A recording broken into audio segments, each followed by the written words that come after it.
پشاور میں جانوروں سے محبت کرنے والے لوگوں کے لیے خوبصورت پیٹ شو کا انعقاد کیا گیا، جس میں مختلف قسم کے قیمتی اور بیرونی ممالک سے لائے ہوئے پالتو کتے، بلیاں اور خوبصورت پرندے لوگوں کی توجہ کا مرکز بنے رہے۔ ایسے شو ہوتے رہے پشاور میں، کیونکہ پشاور میں بہت شو کم ہوتے ہیں، یہاں پہ سال میں ایک آدھ یا 2 سالوں میں ایک بار ہوتا ہے، تو اس طرح کے شو ہونے چاہیے کہ ہر کوئی پارٹیسپیٹ کرے، کہ سب کو پتہ چلے پیٹس کے حوالے سے۔ پیٹ شو میں بچے اور خواتین مختلف اقسام کے پالتو جانور دیکھ کر خوب محظوظ ہوئے۔ بچے تو بچے، بڑے بھی پالتو جانوروں کے ساتھ تصویریں بناتے نظر آئے۔ تو یہ ایک اچھا موٹیو تھا کہ انہوں نے سب کو گیدر کیا اینڈ مختلف پیٹ شوز کے ان کے کمپٹیشنز بھی کروائے اور ٹرافیز اینڈ سرٹیفکیٹس بیچ میں تقسیم کیے۔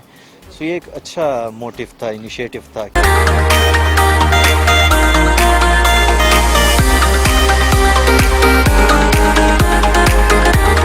مالکوں کے ستائے ہوئے جانور خصوصاً کتوں نے مختلف کرتب دکھا کر شرکا کو خوب محظوظ کیا اور داد وصول کی۔